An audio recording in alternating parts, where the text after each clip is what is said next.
Bonsoir. Ne vous étonnez pas, donc comme un accord, on continue la tradition de l'exil. Nous allons présenter un livre écrit et édité en espagnol. Nous allons le présenter en français. Je tiens à vous dire d'abord que je remercie l'Institut Cervantes de nous accueillir dans la présence de sa directrice Luisa Fernanda Garrido Ramos. Je tiens aussi à remercier Marie-Laure Cazot ainsi que le personnel de l'Institut. Je suis entouré de deux amis qui sont deux historiens connus et particulièrement intéressés, pour ne pas dire passionnés, par l'histoire de l'Espagne républicaine et de ses suites. Jean-Pierre Amalric, le professeur émérite de l'Université Jean Jaurès, fondateur et de l'association Présence d'Azaña, que comme président il mène de succès en succès, et Bruno Vargas, qui a écrit une très remarquable biographie politique de Rodolfo Llopis, l'homme essentiel de l'exil, dont nous parlons d'ailleurs beaucoup dans ce livre.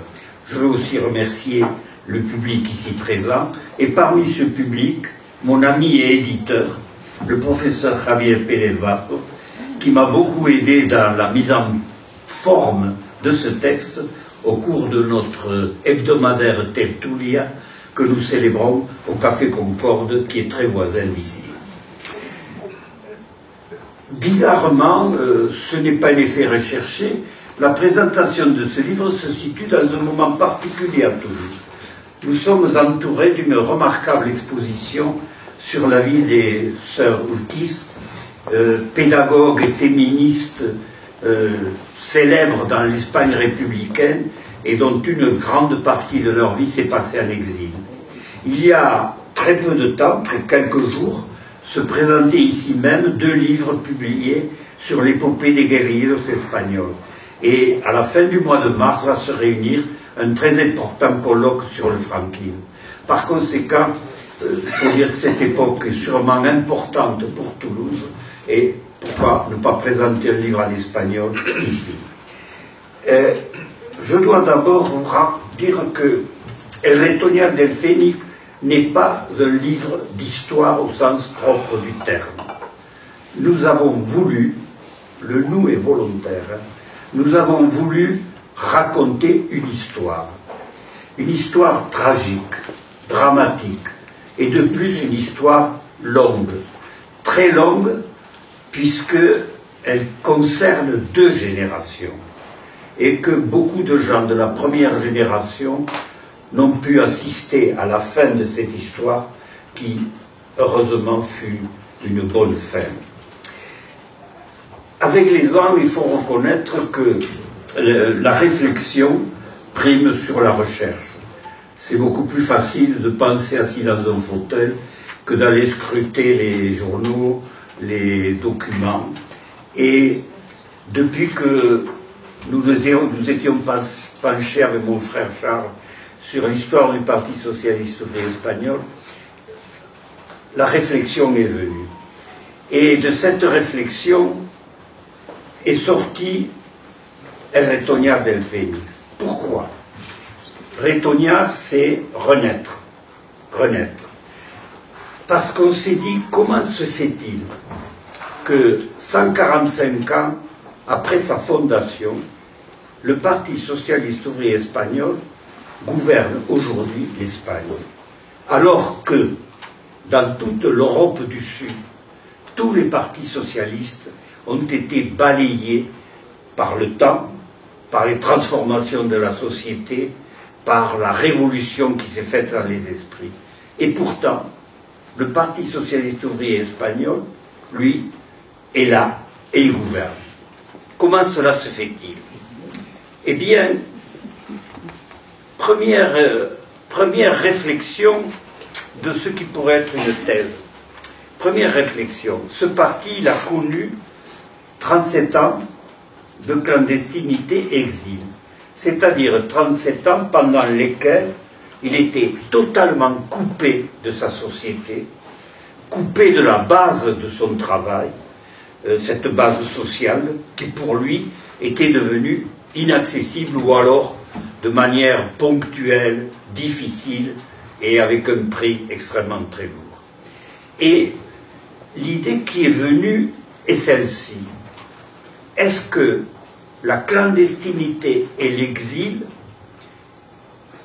n'ont pas permis ce rétoniage, cette renaissance? Il faut que j'introduise une petite explication, parce que pour parler ainsi, il faut se rendre compte du fait suivant. En 1939, les socialistes, comme les républicains, perdent la guerre. Mais ils perdent plus que la guerre. Ils perdent leurs organisations. Car celles-ci ne sont plus présentes, elles sont interdites, elles sont décimées, elles sont dispersées, elles sont surtout divisées. Et divisées au point que les premiers temps de liberté de l'exil seront utilisés par ces dirigeants pour approfondir les divisions, pour régler les comptes. Finalement, les socialistes se retrouvent sans patrie, sans pays et sans parti. C'est donc une situation qui vient de loin, qui a été préparée auparavant, et le professeur Jean-Pierre Amalric vous expliquera comment tout ça s'est géré. Donc, la première idée, c'est que cette remise à plat que constitue la clandestinité et l'exil a peut-être permis que ce parti n'explose pas et par conséquent ne disparaisse pas réellement. Deuxième proposition, ce n'est donc pas les dirigeants qui ont reconstitué ce parti, ce sont des militants qui l'ont reconstitué soit en Espagne, à partir des prisons, alors qu'ils souffraient une horrible répression, violente, sanglante, indiscriminée, ou alors à partir de l'exil qui était vécu dans des camps de concentration. Ce sont ces militants accumulant des années et des années de foi et d'expérience qui ont repris le bateau en main et qui l'ont mené à bon port. Il faut dire qu'ils n'étaient pas nombreux. Ils n'étaient pas nombreux, et c'est pourquoi en exergue du livre, nous avons mis cette citation de Churchill qui, après la fin de la bataille d'Angleterre, disait « Jamais autant de gens n'ont dû autant à aussi peu ». Ça, c'est la deuxième proposition. La troisième proposition est la suivante. Cette longue période n'a pas été une période vaine. Certes, les socialistes, comme les communistes, les anarchistes, les basques, les catalans, ont fait partie de cet exil conservatoire des libertés. Malgré tout, ils ont pu maintenir ces idéaux, ces foi. Mais surtout, ils ont utilisé ce temps qui leur était offert pour pouvoir anticiper, imaginer une autre Espagne. Et c'est là peut-être la chose pour laquelle l'Espagne est le plus redevable à cette période. Parce qu'ils ont pensé qu'il fallait décidément tourner la page, qu'il fallait arrêter de vivre un pays où le dialogue c'était la violence, où tout n'était fait que de coups d'État ou de succession, d'illégalité ou d'illégitimité. Ils ont imaginé un pays où la coexistence serait pacifique, où le dialogue serait permanent, où c'est le peuple qui dirigerait, qui déciderait de son régime et s'engagerait à respecter sa décision. Ils ont donc anticipé ce qu'on appellera la transition démocratique. Et je tiens à rappeler que la transition est le terme écrit tel quel transition qui était dans l'accord souscrit entre les socialistes et les royalistes en 1948. Et ce terme de transition a été définitivement adoubé au cours d'un congrès qui s'est célébré dans le réfectoire des Jacobins en 1948. Donc ils ont imaginé une Espagne différente, mais pas seulement.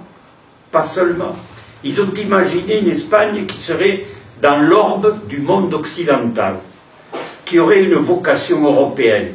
Et il faut rappeler que cela était en contradiction totale avec la neutralité historique de l'Espagne depuis le début du XIXe siècle. C'était donc un changement complet de la projection de leur pays, mais ce n'est pas tout. Leur détresse leur a appris quelque chose de fondamental. C'est que quand on a un pays, ce pays est une patrie, et qu'on a le droit et le devoir d'aimer sa patrie. Ce n'est pas du patriotisme, mais les socialistes ont découvert que la patrie était une chose importante, essentielle. Et cela a fait partie de leur changement de vue pour la société future de l'Espagne. Et par conséquent, cette période tragique et dramatique a servi pour modéliser une Espagne qui tournerait le dos à la décadence des années, des décades antérieures, qui reprendrait le chemin de l'histoire, ce qu'elle a fait dès que le général Franco a disparu. Voilà donc quels étaient les buts de ce livre, et ce n'est donc pas un livre d'histoire, mais quand même il fallait s'en tenir à l'histoire. Maintenant, je vais laisser la parole à Jean-Pierre Amalré qui va vous expliquer à quel degré de difficulté d'existence était arrivé en 1939 le Parti socialiste, et puis je céderai la parole à Moulouvaga en lui demandant si notre thèse a été bien expliquée, si elle est acceptable.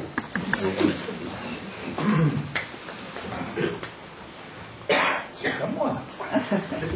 Eh bien, écoutez, je suis très touché, évidemment, que José Martinez m'ait demandé, en quelque sorte, d'évoquer brièvement l'introduction que mérite son étude.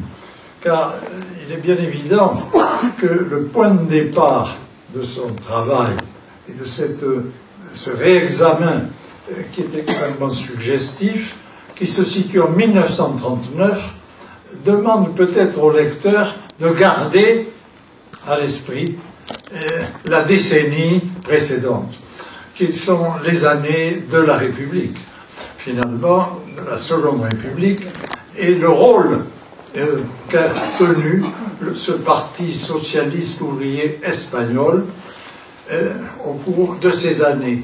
Un rôle décisif et en même temps un rôle contradictoire.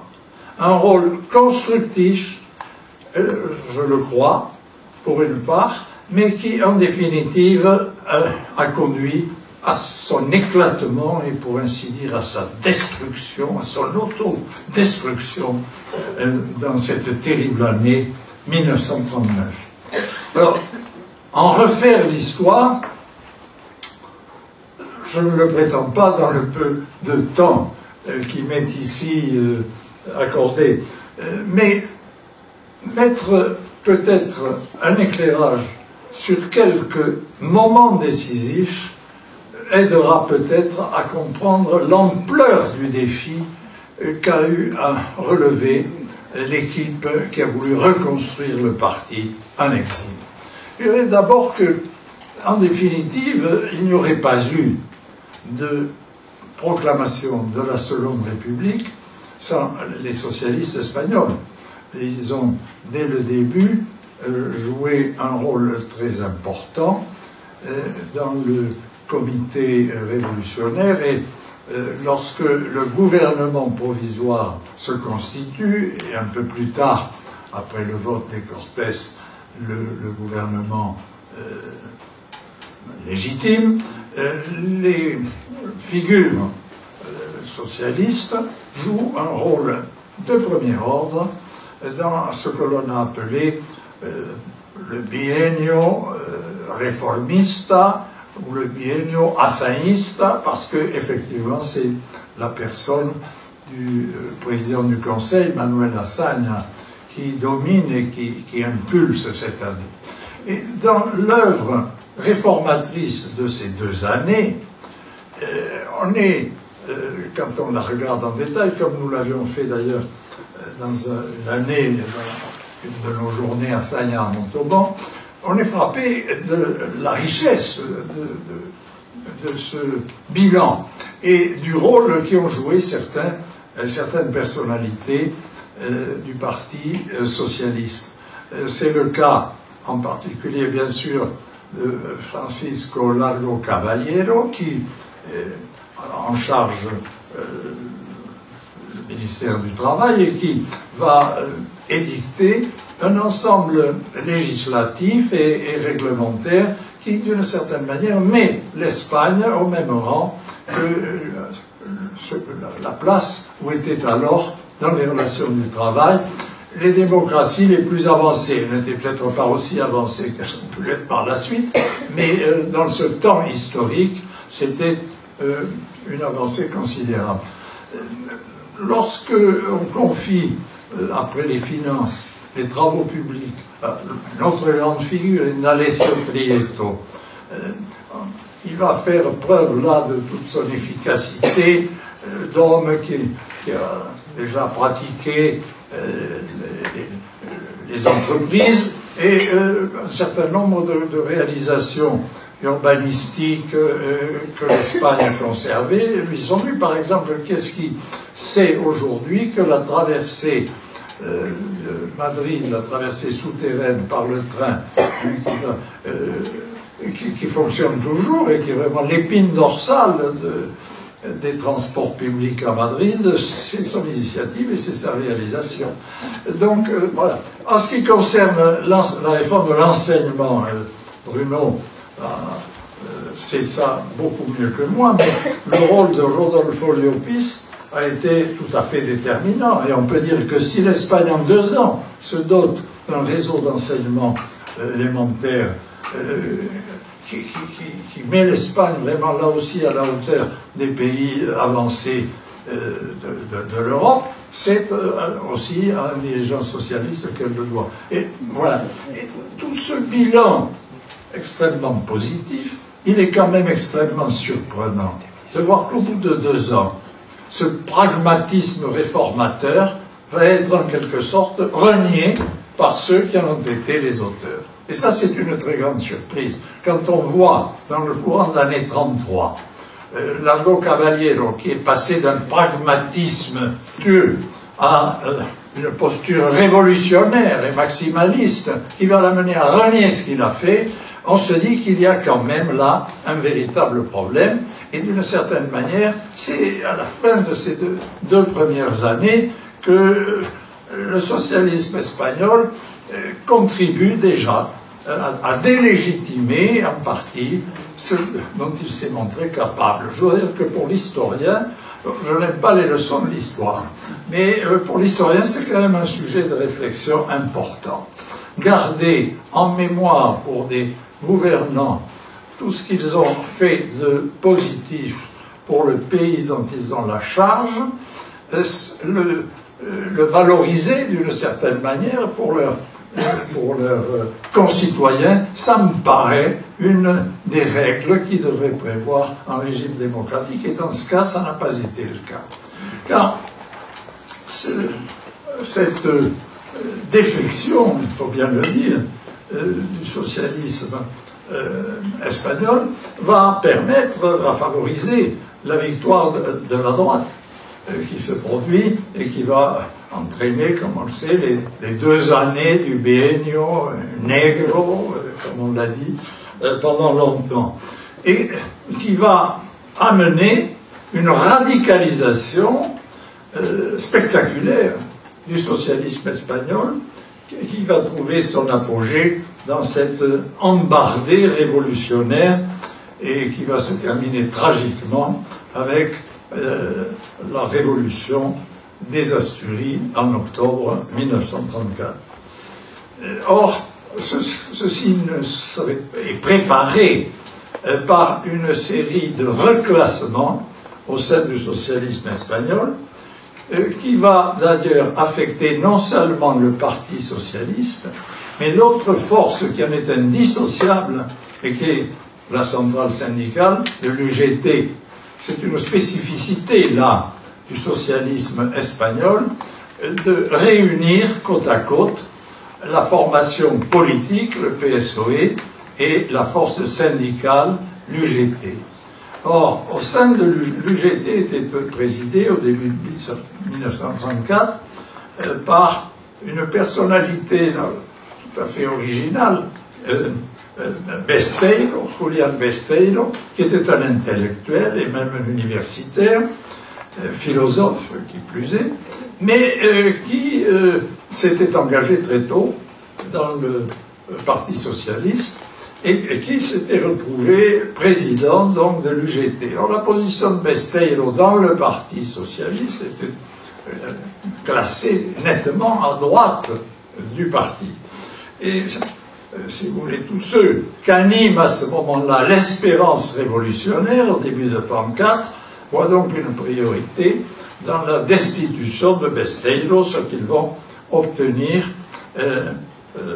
rapidement. Et à ce moment-là, va se produire un rapprochement entre deux hommes qui avaient des visions très différentes et qui, par la suite d'ailleurs,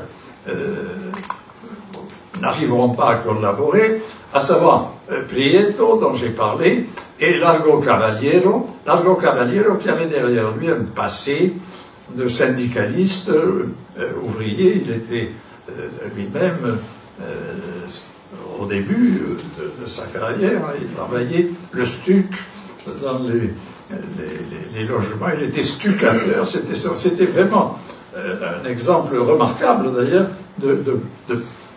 d'ascension et d'un travailleur manuel dans une formation ouvrière.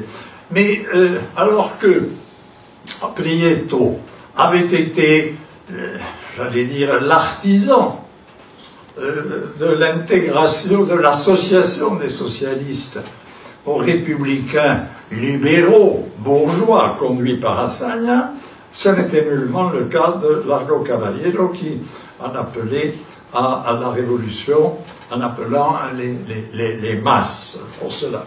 Et on va entendre dans cette année 1934 des propos absolument stupéfiants dans la bouche de Largo Caballero, qui s'écrit par exemple « Je ne crois plus à la République, et je demande à la classe ouvrière d'oublier le mythe de la République ». C'est des propos qu'il tient au congrès des jeunes socialistes en avril 1934. Il y a donc, si vous voulez, une sorte de reniement de l'action qui a été entreprise au début, dans l'espoir, dans quel espoir? Et c'est là qu'aujourd'hui encore les historiens continuent à en débattre, car est-ce qu'il y avait vraiment un projet révolutionnaire, l'institution d'une société où toute la production deviendrait propriété d'une collectivisation massive? On n'en trouve pas la trace quand on relit les discours de l'époque. C'est l'appel, si vous voulez, à une révolution, finalement, qui apparaît plus destinée à renverser les puissances qui sont sur la défensive, que ce soit la grande propriété terrienne, qui effectivement est redoutable, que ce soit le capitalisme industriel ou financier, les renverser, mais on ne voit absolument pas s'esquisser une alternative crédible. Et on se demande en définitive si l'objectif est bien celui-là, de cette entreprise révolutionnaire, ou s'il s'agit plutôt, et l'ambiguïté demeure, de mettre en échec la coalition de droite qui a été porté au pouvoir par les urnes, et qui unit les radicaux et la CEDA, c'est-à-dire le parti clérical de droite. Cette ambiguïté, en réalité, elle ne peut pas être levée quand on examine le détail des déclarations. Ce qui est sûr, c'est qu'il y a dans la base militante, et notamment dans la jeunesse, peut-être de façon encore plus significative, une impatience à obtenir un changement de cap politique radical, immédiat, le départ de la droite, et c'est ce qui va justifier en définitive l'appel à la grève générale qui est lancé de Madrid, qui est très mal diffusé d'ailleurs par des voies plus ou moins clandestines. On raconte que dans le cas des Asturies, le porteur du message l'avait cousu, je crois, dans sa doublure. On raconte une histoire pour le remettre à celui qui devait lancer l'offensive, c'est-à-dire González Peña, le grand dirigeant syndicaliste asturien.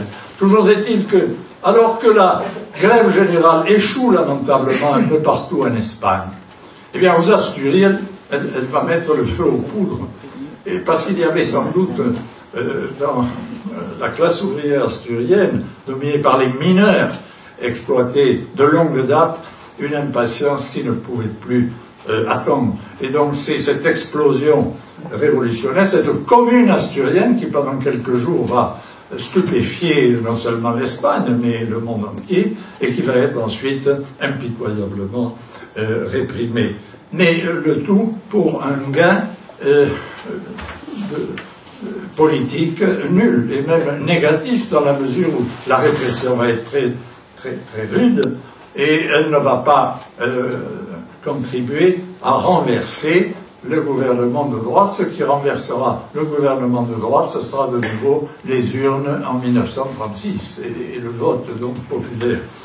Donc il y a ce qui est frappant pour finir sur cet épisode, c'est de voir que deux hommes que leur parcours politique et leur choix politique ont longtemps opposés vont se retrouver pour soutenir cette tentative, il faut le dire, quand même imprudente, je le crois, et puisque Prieto, l'homme du parlementarisme, de la participation des socialistes au pouvoir, eh bien, va être un de ceux qui agissent pour approvisionner les Asturiens en armes. Il contribue à cette équipée qui va être d'ailleurs démasquée avant la lettre, qui consiste à faire livrer des armes par un bateau, le Turquesa, qui va les débarquer, n'est-ce pas, ce qui va permettre à la garde civile de les confisquer, etc. Et donc, ce côté aventureux ou aventurier de l'opération ne rebute pas un politique, par ailleurs, aussi averti, aussi habile qu'a pu l'être Prieto. On est un peu décontenancé, il faut le dire, de ces choses, de ces attitudes. Bon, je ne vais pas aller entrer beaucoup plus dans les détails, parce que nous en arrivons à la période, évidemment, de la guerre civile. La victoire du Front populaire semble reconstituer l'alliance de 1931 entre les républicains progressistes, toujours incarnés par Azaña, et le socialisme espagnol. Le Front populaire est réellement l'enfant de ces deux hommes, pour une large part. Et d'ailleurs, Azaña, à ce moment-là, qui va être élu président de la République après la destitution d'Alcalá Zamora, a une intention très claire qui est de faire de Prieto son Premier ministre. ça aurait été peut-être pour l'Espagne une chance. Mais il se trouve que Prieto se le voit interdire par la majorité de ses camarades. Le groupe parlementaire a une très large majorité refusant qu'il s'engage. Et les socialistes vont plus loin, c'est-à-dire alors qu'ils sortent d'une campagne électorale de Front populaire, où on était côte à côte sur les tribunes, hein, eh bien, non, la position officielle, c'est qu'on ne va pas aller au gouvernement. Et ça cette formule qu'on a connue dans d'autres parlements, le soutien sans participation. Alors, le soutien sans participation à un gouvernement, chacun sait qu'il n'y a rien de plus fragile et que ce n'est pas avec ça qu'on construit une action politique prolongée. Voilà. Et, si bien que, une fois de plus, je pense à ce moment-là, peut-être, le socialisme espagnol laisse passer une chance historique. Alors, il va quand même, et c'est pour ça qu'on ne peut pas dire qu'il a échoué définitivement, il va quand même se voir confier les responsabilités les plus importantes lorsque il va être amené à diriger les deux principaux gouvernements pendant la guerre civile, celui de Largo Caballero et ensuite celui de Negrín. Mais il n'est pas possible d'entrer ici dans le détail. Cette succession de socialistes au pouvoir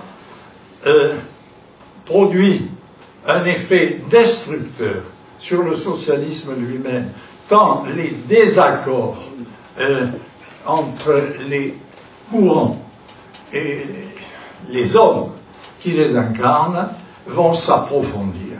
Voilà. Je ne peux pas entrer plus dans les détails, mais je terminerai en évoquant ces moments tragiques de mars 1939 qui se passent à Madrid avec le coup d'État du colonel Casado qui cherche à destituer ce qui reste du gouvernement Negrín pour mettre à sa place une junte dans laquelle les dirigeants socialistes tiennent la première place, Besteiro et Wenceslas Carrillo, qui est par ailleurs, comme on le sait, le père de Santiago Carrillo, dirigeant du Parti communiste. Eh bien, ces hommes vont se trouver en opposition, mais plus que frontale, vraiment vitale, avec celui qui était, jusqu'à cette date, le secrétaire général, quand même, du PSOE, c'est-à-dire Ramón Lamoneda, qui lui soutient l'unité socialiste-communiste et soutient donc la ligne de résistance, j'allais dire à outrance, qu'incarne le président Negrín. On en arrive à Madrid à se flinguer entre socialistes. Il faut quand même en avoir conscience au début donc, de mars 1939.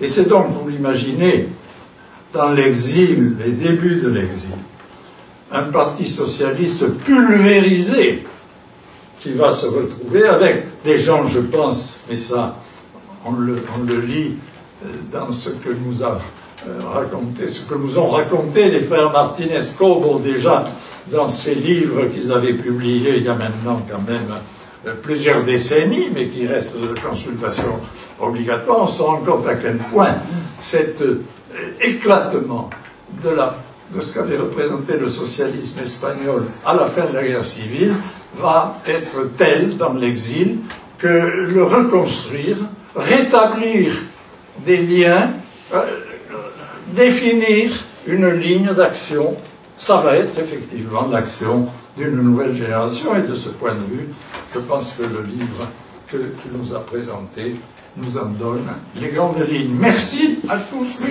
je vois que je n'ai pas été très clair peut-être. Merci.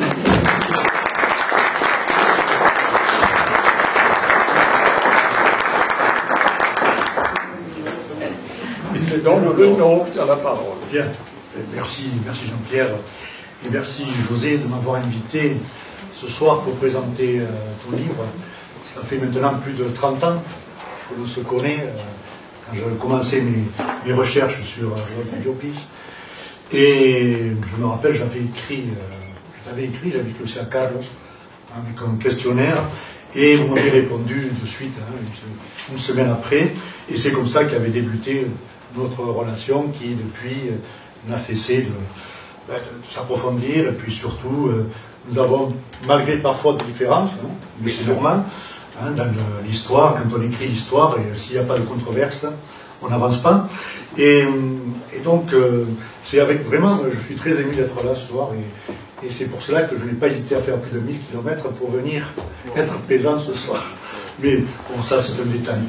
Alors, bon, José a dit beaucoup de choses déjà sur son ouvrage, et donc, moi je voudrais commencer d'abord par la dédicace. C'est un livre qui est dédié à Hortensia, la sœur de José Carlos, et bien sûr à Carlos, le frère, si douloureusement absent, et à la fois si présent dans les derniers ouvrages et dans celui-ci. Et je pense que, comme José l'a écrit dans le prologue, la présence de Carlos, elle est présente à la fois dans la pensée et l'écriture de cet ouvrage. Je n'aurais pas non plus oublié mon collègue et ami, donc Javier qui a participé aussi avec José, qui a vu à travers ces tertulias hebdomadaires. Et donc, sur cet ouvrage, je commencerai par le titre. Le titre où on aura remarqué donc El retoñar del Fénix, la substantification, la belle substantification de El retoñar, dont le Maria Moliner dit que c'est le début, le jeune pousse. Mais elle rajoute aussitôt qu'il part d'un tronc commun. Et c'est cela, je crois, l'ouvrage. Ce que rappelle l'ouvrage, c'est que, certes, Jean-Pierre nous a rappelé division, mais en 1954, ce premier congrès, ce qu'il fait, c'est réunir pour tout l'exil, tous les socialistes, au fur et à mesure des années qui vont passer, de ces 37 longues années qui vont passer avant le premier congrès à Madrid en décembre 1976. Et je crois que ce titre aussi, El retoñar, El Fénix, c'est pas simplement, ça ne désigne pas simplement ce retour en 1944, on ne pense pas à refaire un parti et à se tourner vers le papisme par une question simplement je dirais, une recherche, je lis le mot en espagnol, mais il ne vient pas en français, disons que ce n'est pas la nostalgie, qui prédomine, on ne revient pas vers le papisme par nostalgie, mais au contraire, pour resserrer les rangs. Et à partir de là, on va créer la division, parce qu'il s'agit de sauver avant tout l'instrument qui va permettre le retour vers la démocratie, et cet instrument, c'est le parti. Et ça va être une constante pendant tout l'exil, chez tous à la fois les dirigeants et les militants, les nombreux militants de ce parti. Et comme l'a très bien souligné José, et on le voit à travers son ouvrage, c'est un parti de militants. Et on peut dire que ce sont les militants, la base, qui a sauvé ce parti et qui a obligé, dans une certaine mesure, les dirigeants à se remettre ensemble et à créer, alors pas un nouveau socialisme, en tout cas un socialisme de l'avenir dont la base va être l'Europe. L'Europe, oublier le grand soir, on oublie le grand soir, et ce que l'on veut, c'est d'abord la liberté. La liberté pour, bien sûr, dans un deuxième temps, aller vers le socialisme démocratique. Et je crois que c'est ce qu'on va retrouver tout au long de l'ouvrage de José et de Carlos. Et donc, la question, et je vais reprendre un petit peu ce que tu as dit, José, la problématique, comme on dit dans les milieux universitaires, sinon s'il n'y a pas de problématique, il n'y a pas de thèse, n'est-ce pas, que pose cet ouvrage, c'est comment peut-on expliquer qu'un parti qui va passer 37 ans en exil de la clandestinité, comment ce parti, très tôt après la mort de Franco, puisque Franco meurt en 1975, en 82, comment ce parti va pouvoir conduire les rênes de la jeune démocratie espagnole pendant 27 ans, 27 ans sur les 46 dernières années. C'est ça la question qu'on doit se poser. Comment ce parti qui se reconstruit à partir de rien en 1944 arrive à la mort de Franco, 5 ans après, à gouverner le parti et à créer une des plus belles réussites, en tout cas une des plus belles réussites en tant que démocratie de l'Europe occidentale. Je crois que c'est vrai, je vous ai parlé tout à l'heure de ces partis socialistes qui ont été balayés, surtout dans le sud de l'Europe, mais on pourrait parler aussi de l'SPD a passé une mauvaise passe au début des années 2000, quand on voit ce qu'est devenu le Parti travailliste au Royaume-Uni, quand on voit aussi en Suède, ce qui est devenu le Parti social-démocrate suédois, on se dit que quand même, il y a quelque chose qui explique, que le Parti socialiste gouverne actuellement, et a gouverné, comme j'ai dit, 27 ans. Et je crois qu'il faut bien sûr chercher ses racines, comme l'a bien compris José et Carlos, dans l'exil. Alors, je sais bien que souvent, on a l'habitude, quand en Espagne, de dire, bon, les socialistes, ils ont disparu, ils n'ont rien fait, sous la clandestinité. Alors ça, c'est un fait, c'est un lieu commun. Et alors on parle de la démocratie, enfin de la mémoire historique. Qu'est-ce que c'est que la mémoire historique? Je ne sais pas ce que c'est la mémoire historique. Donc, par contre, ce que l'on sait, c'est que, quand on est historien, c'est que le grand parti de la gauche, la gauche, je parle de parti, je ne parle pas de syndicat, le grand parti de la gauche, contrairement à la France, ça a été le Parti socialiste ouvrier espagnol, et non le Parti communiste espagnol. On a un cas différent en France, totalement différent. Quand on voit le Parti communiste français, la SFIO. Mais dans le cas, et donc, c'est, j'allais dire, tout à fait normal que lorsque vont se présenter les dernières élections, vous allez avoir un parti socialiste qui va remporter, en tout cas pour la gauche, ces élections, puisque c'est du CD qui remplace les élections. Mais ça n'a rien à voir avec une mémoire historique. C'est-à-dire que ça a à voir au fait que en 1974, après la réorganisation du Parti socialiste à Suez, et puis surtout en 1976, vous avez un parti qui est en ordre de marche. Vous avez un parti qui est reconnu par l'Internationale socialiste depuis 1948 et 1951, quand l'Internationale socialiste est réorganisée. Et ça, c'est dû à tout le travail qui a été fait pendant l'exil, par les militants socialistes. Sans cela, qu'est-ce qui serait passé? On aurait eu un parti socialiste à la portugaise, c'est-à-dire créé en 1974, après la révolution des œillets, on l'appelait le parti de la cabine téléphonique, parce qu'ils étaient 4 ou 5. Et avec l'aide, bien sûr, de la Fondation Liber et de la social-démocratie allemande, qui a aidé le Parti socialiste ouvrier espagnol aussi. Mais on ne peut pas expliquer les 115 députés de 1977 simplement avec l'aide de millions de marques qui sont arrivées pour former des militants. Donc je crois que c'est tout cela, l'ouvrage de José, c'est ça. C'est l'explication, une synthèse d'un travail qui avait été déjà fait à partir des années 90, c'est-à-dire les 4 volumes sur la vie du Parti socialiste, 1400 pages de textes et de notes. Mais là, ce que l'on a, c'est une synthèse. Et c'est une synthèse que je vous invite à lire, parce que c'est un ouvrage grand public. Alors quand je dis grand public, n'y voyez aucun mépris de ma part, au contraire. C'est un grand public, ça veut dire que je pense que les passionnés d'histoire, de l'histoire contemporaine de l'Espagne, doivent lire cet ouvrage. Je pense que les étudiants, il y en a quelques-uns, d'études hispaniques ou d'histoire, qui veulent avoir une première approche de ce qu'a été le mouvement socialiste en exil et dans la clandestinité. Alors je dis mouvement socialiste parce que le Parti socialiste et l'UGT, ça va être une seule organisation, je pense.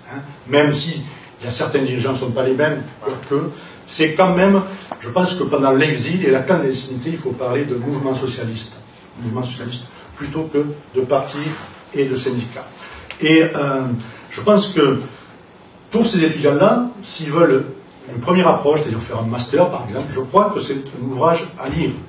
Et c'est un ouvrage aussi à lire aux enfants, aux petits-enfants et maintenant aux arrière-petits-enfants de ces exilés, alors qu'ils soient exilés socialistes, anarchistes ou communistes.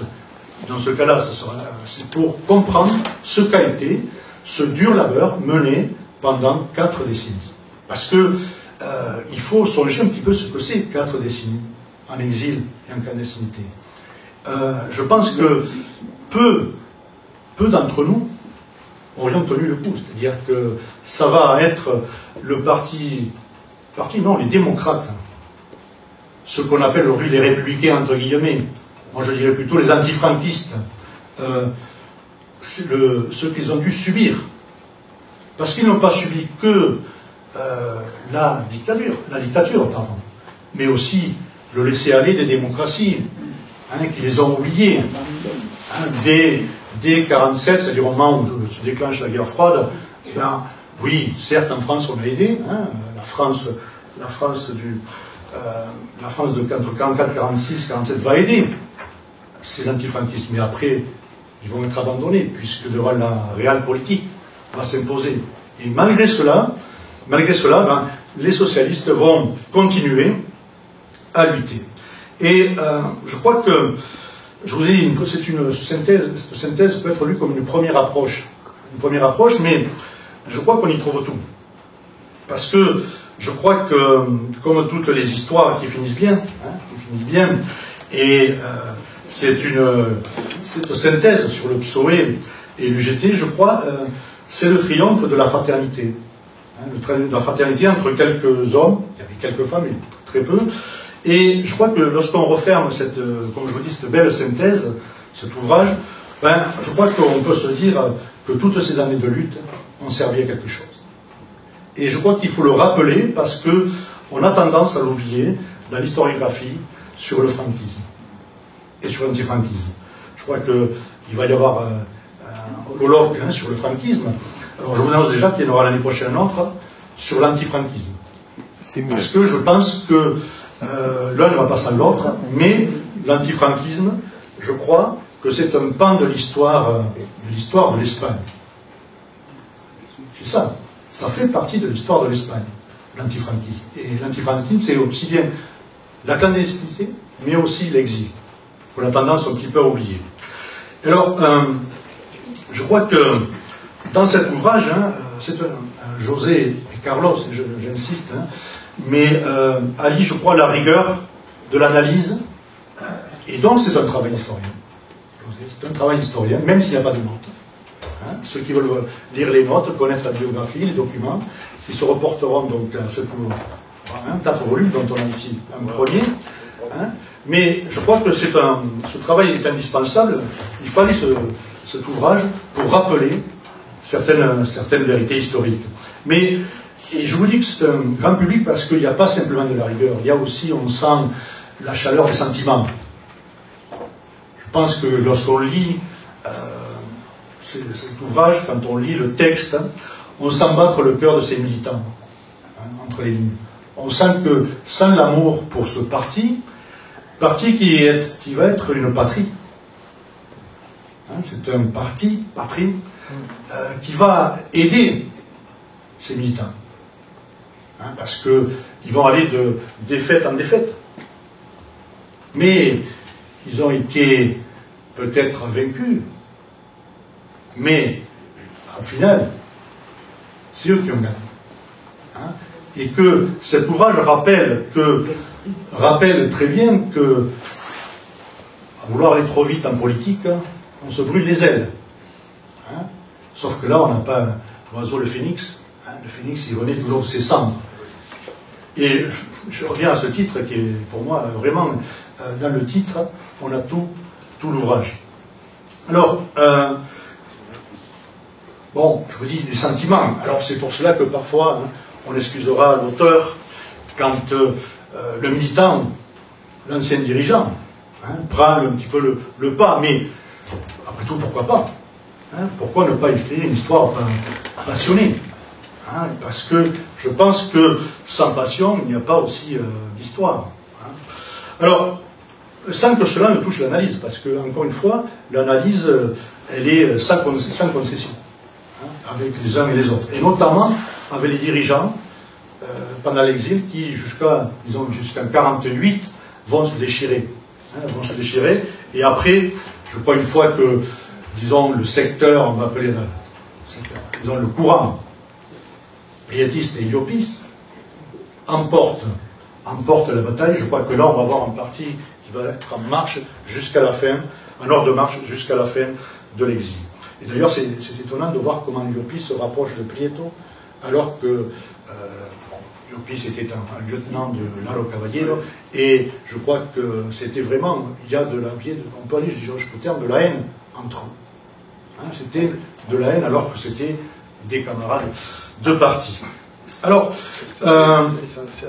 cette histoire que nous raconte José, il la décline en 3 chapitres.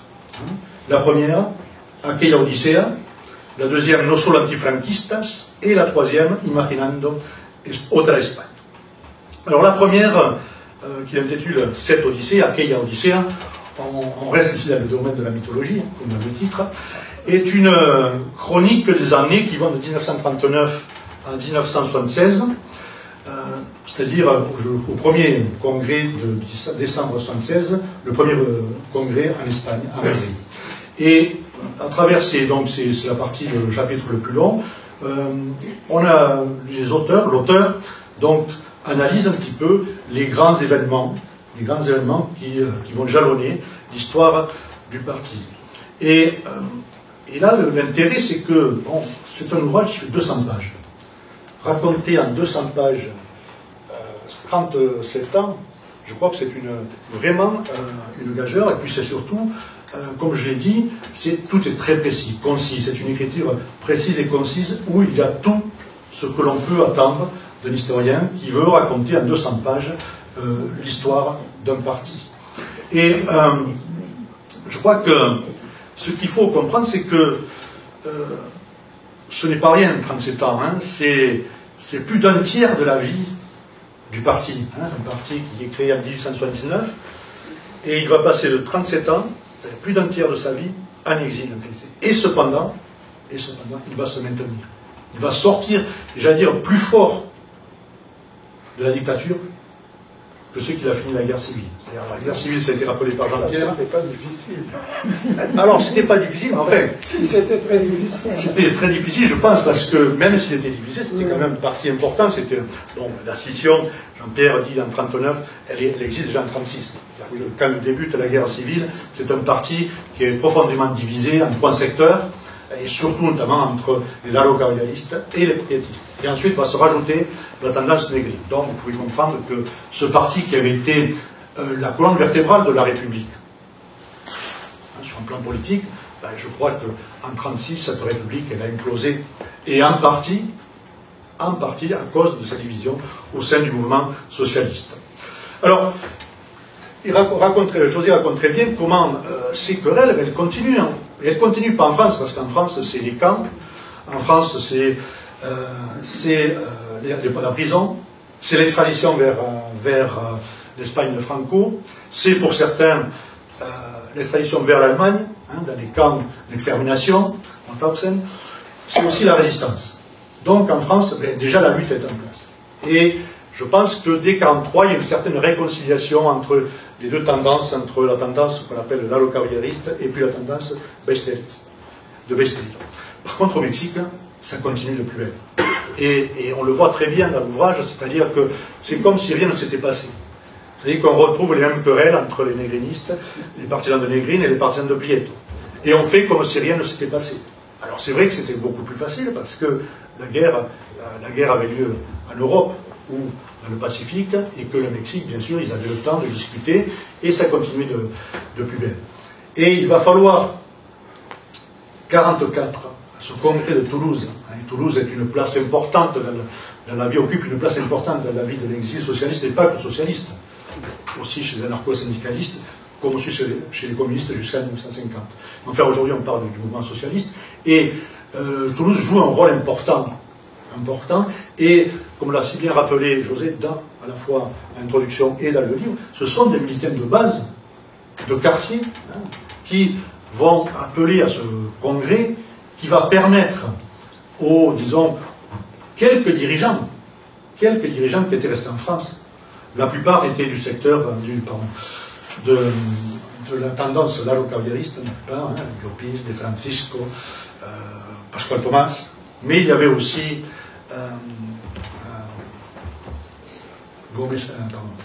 Trifon Gomez qui était à Pau, qui était plutôt de la tendance Besteiro, qui avait Saborit aussi, et donc ils vont se réunir, vont appeler à un congrès qui va être une réussite, même si tous les militants ne peuvent pas participer, parce qu'on est encore en septembre, Toulouse a été libérée un mois auparavant, au mois d'août, donc vous voyez, ça va très vite.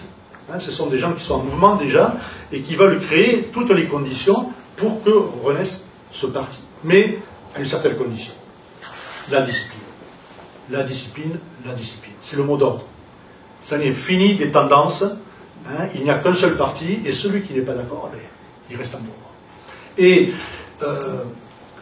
le parti qui se crée à Toulouse, au début on l'appelle le Parti Socialiste Ouvrier Espagnol, en France, je crois que c'est 200 à peu près, 200 congrès, oui, 200 militants qui participent à ce congrès, très vite va entrer en contact avec la clandestinité en Espagne, parce qu'on ne sait pas qu'est-ce qui reste en Espagne. Et pourtant, des dialogues vont se créer, des militants de l'intérieur vont pouvoir passer la frontière au péril de leur vie, ou en tout cas de leur vie et surtout de plusieurs années de prison, et cela va obliger Mexico, je dis Mexico parce que, à se mettre derrière la commission exécutive de Toulouse, ou en tout cas du Parti Socialiste Ouvrier en France, et puis dans son empire, puisque en 1945, la Fédération Socialiste d'Afrique du Nord va rejoindre le parti qui avait été créé en 1944 à Toulouse. Mais ça ne va pas, les divisions, et ça, très bien expliqué, vont continuer. Et elles continuent non pas sur le rôle du Parti Socialiste, mais surtout que doit faire le Parti Socialiste par rapport aux autorités républicaines, aux institutions, républicaines. Et là, à nouveau, il va y avoir une dure controverse entre les partisans de Prieto et les partisans de la commission exécutive, dont le secrétaire général depuis 1944 jusqu'en 1972, Rodolphe Llopis. Et là, on parlait, le contexte est important dans l'histoire. C'est-à-dire que, au Mexique, bien sûr, ils avaient le temps de penser un petit peu l'après-franquiste, mais ils ne savaient pas très bien ce qui se passait en France. Et en France, c'était l'accord entre les communistes et les socialistes. Les communistes qui avaient joué un grand rôle dans la résistance et qui étaient sortis renforcés. Et qu'il ne pouvait pas y avoir de gouvernement en France sans les communistes. Et le général de Gaulle lui-même l'avait reconnu. Et donc, quand la commission exécutive, même si elle était en train d'un anticommunisme aussi fort, si ce n'est pire que celui d'Alessio Prieto, était favorable à la reconstruction, non seulement à la réorganisation de l'institution de la République. Et là, jusqu'en 1947, il va y avoir, et c'est très bien expliqué encore une fois, il va y avoir une lutte entre cette commission exécutive et Prieto, et finalement, c'est Prieto qui gagne en 1947, mais là, et cela peut être un petit peu le léger différent, mais bon, c'est que si Prieto l'emporte, c'est parce que, bien sûr, c'est un grand tribun, et puis il prenait la parole, et tous les militants étaient derrière lui, mais c'est surtout que le contexte politique a changé. Quand il arrive en France, on est en juin 1947, la guerre froide a été déclarée depuis le discours de Harry Truman en mars, et que tous les ministres communistes dans toutes les démocraties européennes ont été virés, c'est-à-dire qu'ils sont sortis. Et donc, bien sûr, là, Prieto, pour lui, a un champ ouvert devant lui, et donc il s'engouffre. Il s'engouffre, et surtout, il amène le Parti Socialiste vers des négociations avec les monarchistes de Don Juan. Et, bon, la suite, on la connaît. Ils se font rouler dans la farine un petit peu, mais la question n'est pas de savoir s'ils se font rouler dans la farine, c'est de savoir est-ce qu'il y avait une autre alternative. Et le problème, c'est pas tellement la faiblesse des antifranquistes, socialistes, communistes, mais surtout la faiblesse des monarchistes, puisque, on sait très bien, plus de 90% des familles monarchistes ont appuyé la dictature de Franco, et il était bien seul, Don Juan. Il était bien seul, et en plus c'était un piètre politique, puisque un coup vers la gauche, un coup vers la droite, pour finalement finir en 1948 à signer un accord avec Franco pour que son fils, le futur roi Juan Carlos, parte en Espagne pour suivre une éducation franquiste. Donc, et tout ça, c'est très bien expliqué. La deuxième partie, parce que je reste peu de temps, deuxième partie, et comme l'a dit, une partie plutôt où il rentre dans la réflexion. Hein, c'est-à-dire se demander, avec ce titre qui aussi illustre bien, no solo antifranquistas tenaces. Ils étaient antifranquistes, mais aussi ils voulaient préparer l'avenir. Et très vite, ils comprennent que dès 1948, par exemple, il ne sert à rien d'avoir un maquis en Espagne. Il faut que ceux qui luttent dans le maquis, en tout cas les militants sortent, déposent les armes ou bien viennent en exil, et que la solution ne sera que politique. Et elle ne sera que politique que si les démocraties occidentales appuient les démocrates espagnols.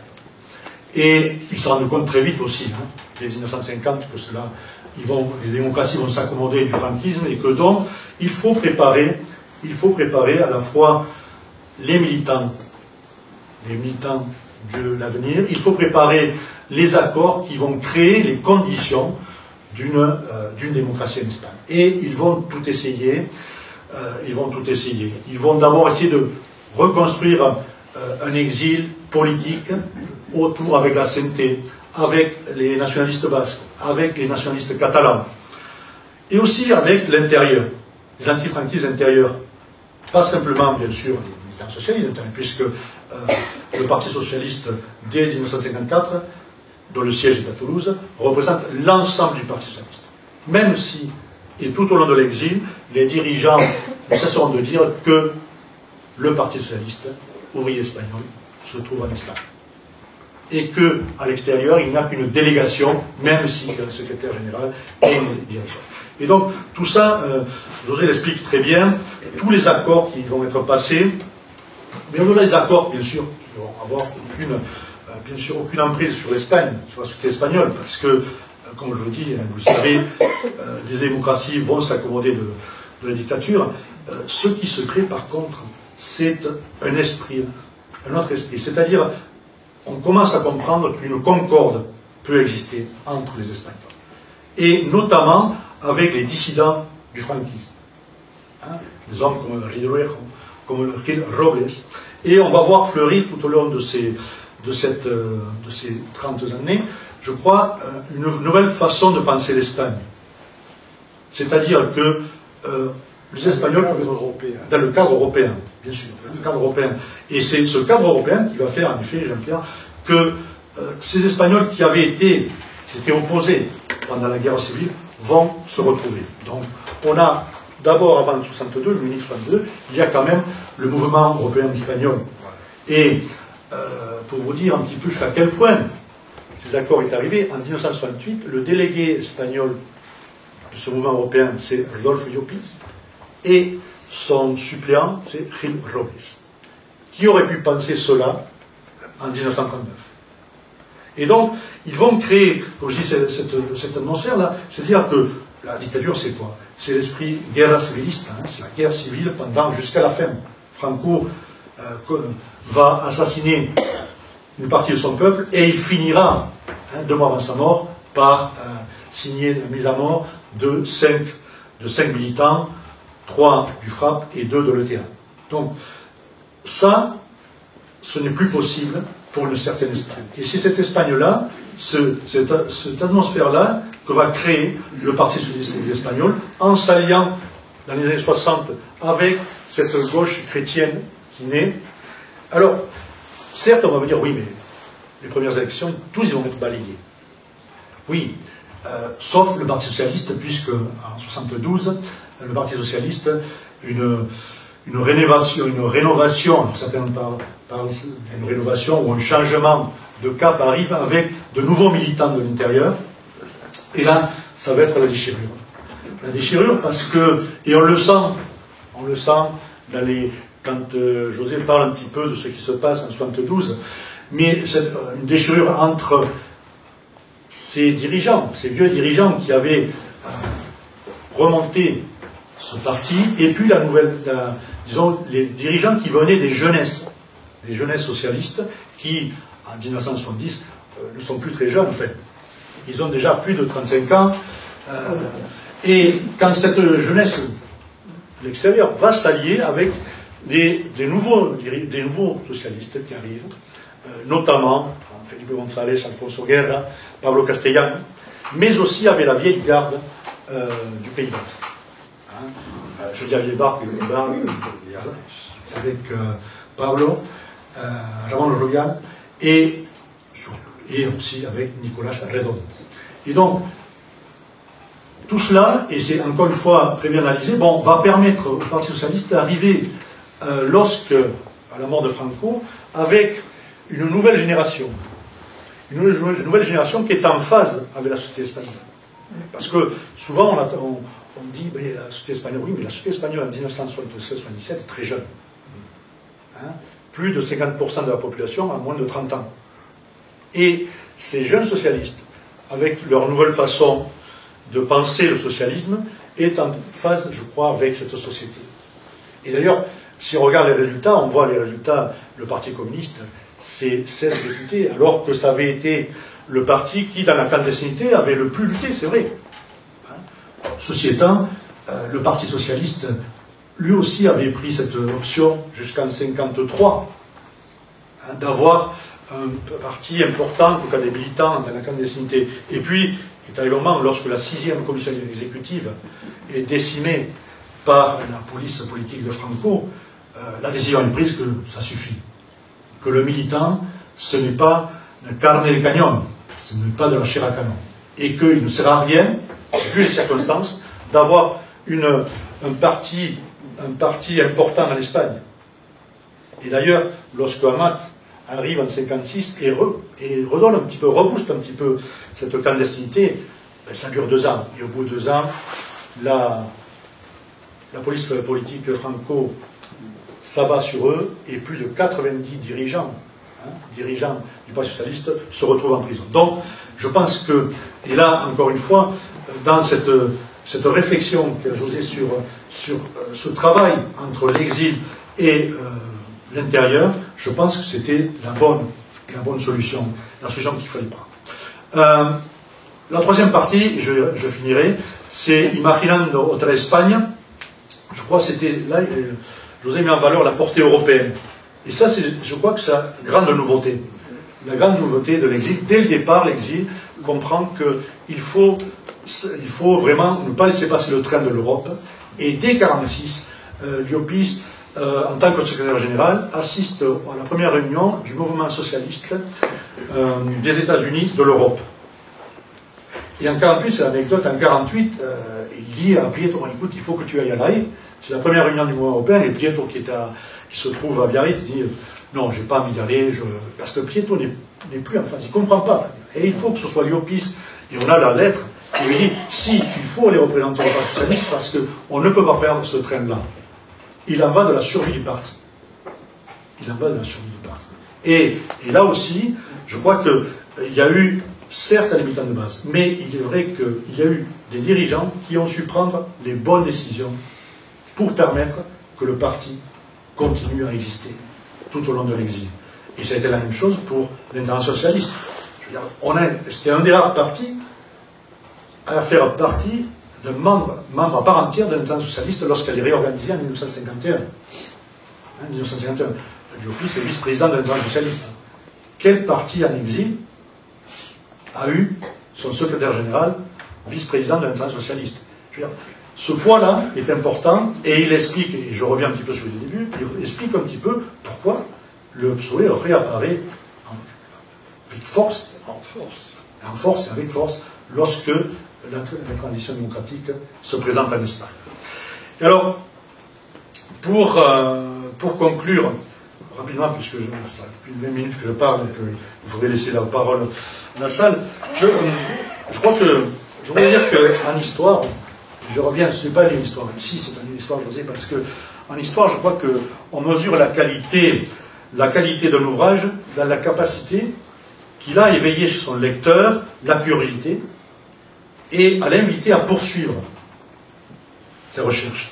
Et là, je crois qu'on est dans un ouvrage vraiment qui est une introduction, qui est une vraie introduction à l'histoire du Parti socialiste ouvrier espagnol. Et en ce sens, je crois que je peux vous assurer que La Retoñada del Fénix est un ouvrage essentiel, essentiel pour la connaissance du combat que vont livrer les socialistes contre la dictature, mais aussi en faveur de la démocratie en Espagne. Et je crois que, au début je disais 27 ans au gouvernement, ben c'est peut-être aussi parce que pendant 37 ans, ils ont su prendre des bonnes décisions, grâce aussi à des militants, 8000 premier congrès, ils ne sont plus que, 2000 dans les années 70. Mais 2000, il y a 37 ans qui ont passé. Et pourtant, malgré la vie, malgré les dégâts, la mort, etc., il va y avoir encore 2000 militants en exil et à l'intérieur de l'Espagne, 37 ans après la longue nuit du franquisme. Voilà, je vous remercie.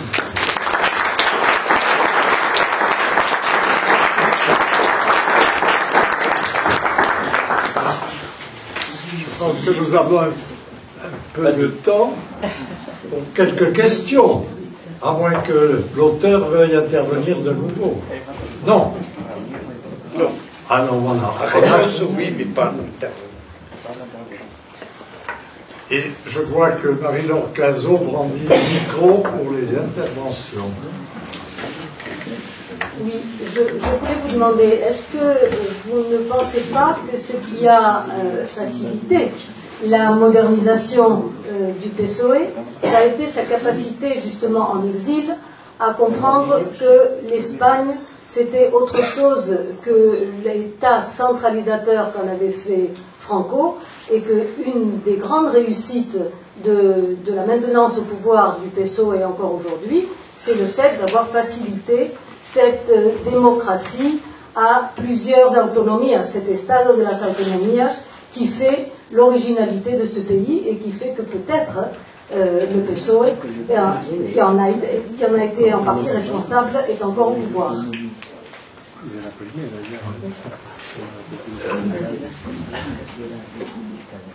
Oui et non. Oui et non.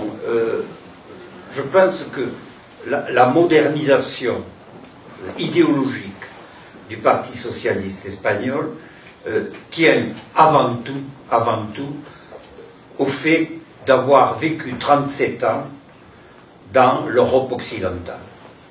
C'est-à-dire que ces militants et ces dirigeants étaient en contact continu et direct avec leurs collègues, leurs camarades de France, d'Italie, d'Allemagne, de tous les pays occidentaux. Et cette cohabitation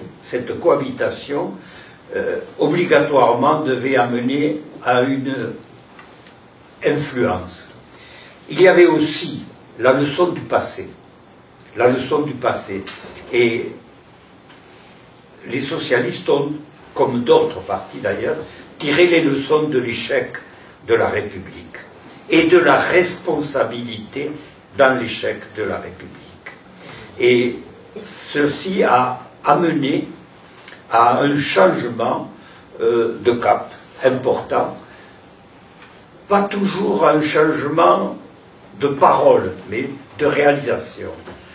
Par exemple, le Parti socialiste en exil a continué à se déclarer furieusement marxiste, tout en ayant une pratique furieusement social-démocrate. Voilà, ça c'est donc l'influence de l'extérieur. Et alors, par rapport à l'Espagne, je vous ai dit que les socialistes ont découvert le sens de la patrie, c'est-à-dire le sens de l'existence d'un pays. Ce n'est pas pareil de parler de pays que de parler de classe. De classe ouvrière, de classe bourgeoise, etc. Et en conséquence, les socialistes en exil n'étaient pas furieusement fédéralistes. Hein. Pas du tout.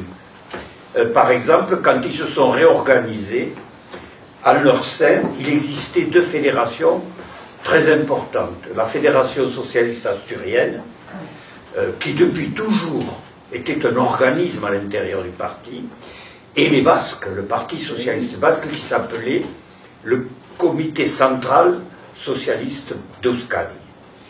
Eh bien, a priori, ils leur ont dit, vous pouvez exister dans le Parti socialiste pour des fonctions de solidarité, de bienfaisance, d'organisation interne.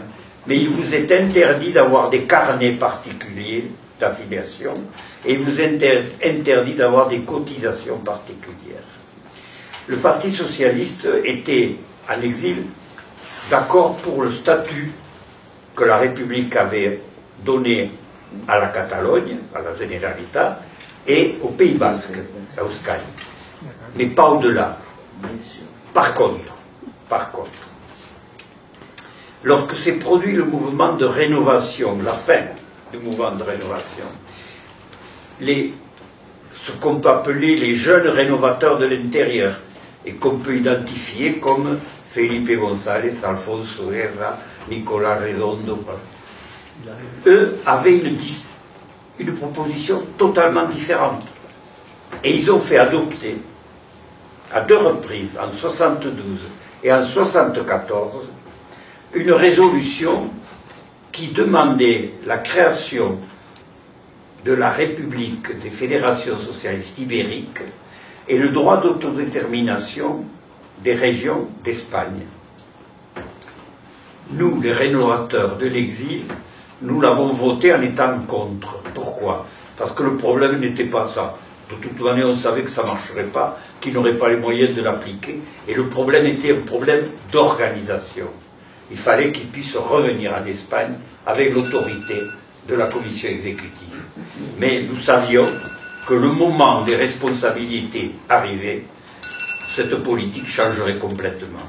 Ce n'est pas pareil de parler dans l'Espagne jeune des années 70, où la surenchère des formations de gauche et de règles, ce n'est pas pareil qu'être au gouvernement et devoir appliquer une politique.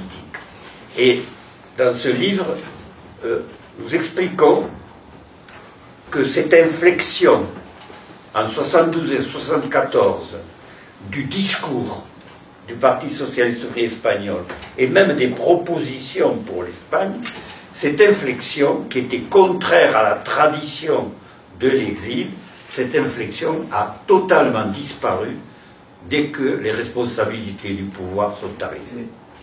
Et donc à ce moment-là, en 82, ceux qui étaient férocement contre les blocs militaires ont fait un référendum pour que l'Espagne reste dans l'OTAN et se sont opposés à l'autodétermination de la Catalogne lorsque celle-ci a été réclamée.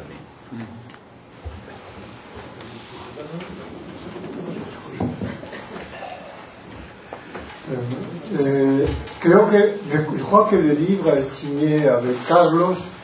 Donc c'est Carlos, c'est notre absent aujourd'hui. Carlos, c'est-à-dire qu'il a utilisé tout ce que vous avez fait dans les livres antérieurs avec Carlos pour faire ces livres. Alors, deux choses. Oui, j'ai utilisé ce qu'on avait fait dans le livre antérieur, mais j'ai utilisé aussi des souvenirs, des réflexions communes que nous avons eues très souvent quand, à partir de l'arrivée de la démocratie en Espagne, nous nous retrouvions à Toulouse pour commenter l'actualité politique espagnole et en particulier l'actualité politique de notre parti. Et nous étions d'accord à ce moment-là pour dire que nous n'apprécions pas le fait qu'un parti de militants devienne un parti d'électeurs. Nous pensions que c'était prendre le mauvais chemin pour ce qui est d'un parti socialiste. Et nous avons eu un certain nombre de réflexions comme ça, que nous échangions, souvent d'ailleurs, lorsque nous repartions à Madrid pour faire participer à la vie du Parti socialiste installé en Espagne, nous allions souvent ensemble à Madrid et le trajet étant long en voiture, nous avions l'occasion d'échanger. Et par conséquent, ces échanges sont là.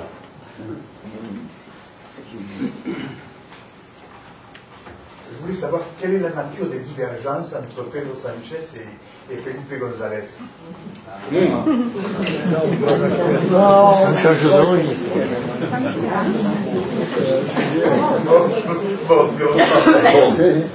Pour aborder maintenant, c'est pas le moment. Je pense que on peut schématiser la différence de la manière suivante.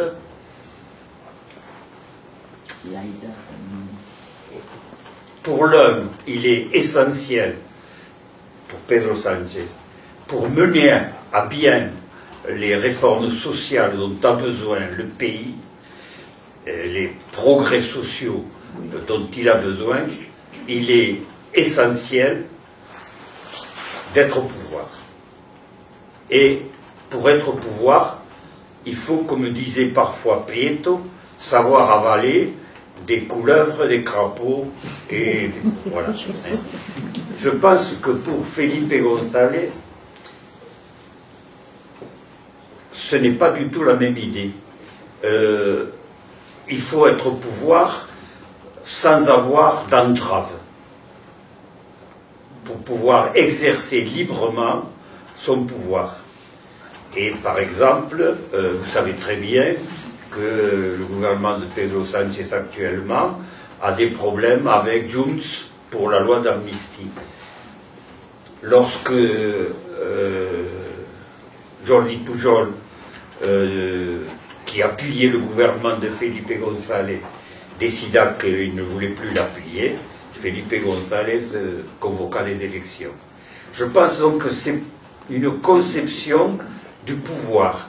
Pour l'homme, il faut agir sur le moment et il faut agir parce qu'il y a des besoins à satisfaire, quel que soit le prix. Pour l'autre, au-delà du prix, il faut garder une certaine éthique, même si elle vous condamne à une opposition. C'est mon opinion personnelle, bien sûr. Entre les deux, où vous placez Zapatero? Pardon? Entre les deux, où vous placez Zapatero? Entre González et Sánchez. Zapatero soutient le gouvernement. Là, je ne peux pas répondre. Mais Zapatero soutient le gouvernement. En ce moment, il a participé à la campagne électorale. Zapatero, qui appoya Ah oui, non, là, c'est tout à fait différent. Mais Rodríguez Zapatero est tout à fait dans l'optique de Pedro Sánchez. Tout à fait dans la même optique. Et il agit en conséquence. Alors que Felipe González et Alfonso Guerra sont dans une optique différente. Je crois que le livre est signé avec Carlos. Donc Carlos, c'est notre absent aujourd'hui. Carlos, c'est-à-dire qu'il a utilisé tout ce que vous avez fait dans les livres antérieurs avec Carlos pour faire ces livres. Alors, deux choses. Oui, j'ai utilisé ce qu'on avait fait dans le livre antérieur, mais j'ai utilisé aussi des souvenirs, des réflexions communes que nous avons eues très souvent quand, à partir de l'arrivée de la démocratie en Espagne, nous nous retrouvions à Toulouse pour commenter l'actualité politique espagnole et en particulier l'actualité politique de notre parti.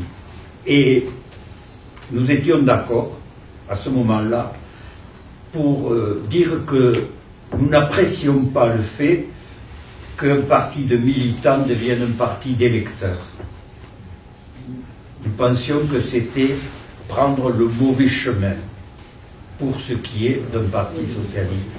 Et nous avons eu un certain nombre de réflexions comme ça, que nous échangions, souvent d'ailleurs, lorsque nous repartions à Madrid pour faire participer à la vie du Parti socialiste installé en Espagne, nous allions souvent ensemble à Madrid et le trajet étant long en voiture, nous avions l'occasion d'échanger.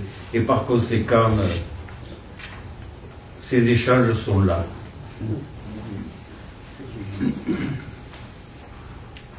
Je voulais savoir quelle est la nature des divergences entre Pedro Sánchez et Felipe González. Non, c'est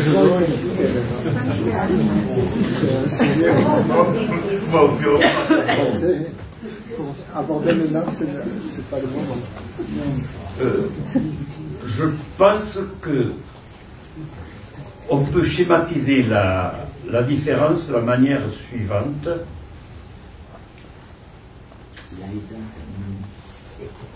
Pour l'un, il est essentiel, pour Pedro Sánchez, pour mener à bien les réformes sociales dont a besoin le pays, les progrès sociaux dont il a besoin, il est essentiel d'être au pouvoir.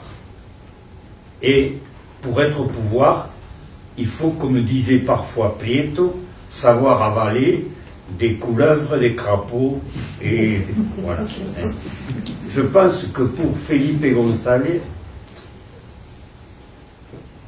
ce n'est pas du tout la même idée. Il faut être au pouvoir sans avoir d'entrave, pour pouvoir exercer librement son pouvoir. Et par exemple, vous savez très bien que le gouvernement de Pedro Sánchez actuellement a des problèmes avec Junts pour la loi d'amnistie. Lorsque Jordi Pujol, qui appuyait le gouvernement de Felipe González, décida qu'il ne voulait plus l'appuyer, Felipe González convoqua les élections. Je pense donc que c'est une conception du pouvoir. Pour l'un, il faut agir sur le moment et il faut agir parce qu'il y a des besoins à satisfaire, quel que soit le prix. Pour l'autre, au-delà du prix, il faut garder une certaine éthique, même si elle vous condamne à une opposition. C'est mon opinion personnelle, bien sûr. Entre les deux, où vous placez Zapatero? Pardon? Entre les deux, où vous placez Zapatero? Entre González et Sánchez. Zapatero soutient le gouvernement. Là, je ne peux pas répondre. Mais Zapatero soutient le gouvernement. En ce moment, il a participé à la campagne électorale. Zapatero, qui appoya Ah oui, non, là, c'est tout à fait différent. Virgilio Rodríguez Zapatero est tout à fait dans l'optique de Pedro Sánchez. Tout à fait dans la même optique. Et il agit en conséquence. Alors que Felipe González et Alfonso Guerra sont dans une optique différente. Alors, si je peux me permettre, José, je dirais que quand même, on est dans le contexte est bien différent. Mais quand même,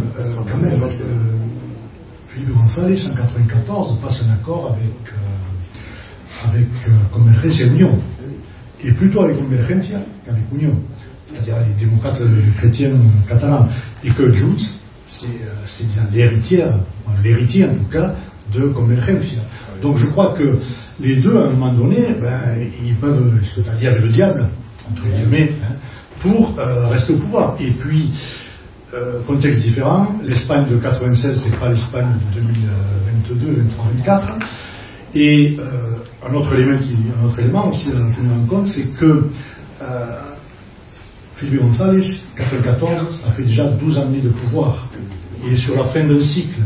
Alors que là, on est plutôt sur un début de cycle. Et puis, avec aussi un parti social ouvrier qui sortait de 3 législatures où il avait gouverné tout seul.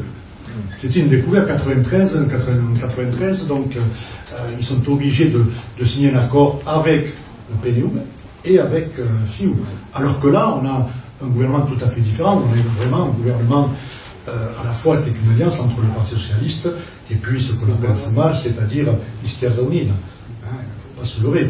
Donc, je crois que ce sont deux contextes bien différents et que un homme politique, et là je te rejoins, c'est que quand il veut aller au pouvoir, pour mettre en place une politique. Et que si pour mettre en place une politique, il faut passer par des accords, il est prêt à signer avec pas n'importe qui, mais quand même. Donc là, je pense que c'est pour ça qu'on ne peut pas comparer deux époques différentes. Par contre, oui, ce sont deux hommes, je pense, bien différents. Bien différents, de par une génération différente. C'est d'ailleurs un problème éternel. Quand j'ai discuté avec des camarades, je ne dirai pas ma conclusion, hein, je leur ai dit, moi j'ai été éduqué en France, et on m'avait raconté qu'à la fin des guerres de religion, quand Henri de Navarre voulait devenir roi de France, il était allé porter le siège dans la capitale, devant la capitale du catholicisme, Paris. Et les Parisiens lui avaient dit on livre la ville à une condition, c'est que vous vous convertissiez à la religion catholique. Et Henri IV répondit, le futur Henri IV répondit, Paris vaut bien une messe. Le problème est de savoir si le gouvernement vaut une messe ou ne le vaut pas une messe. Voilà.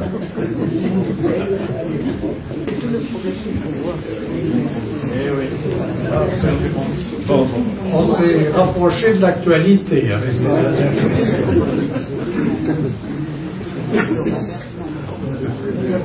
Muchísimas gracias a todos.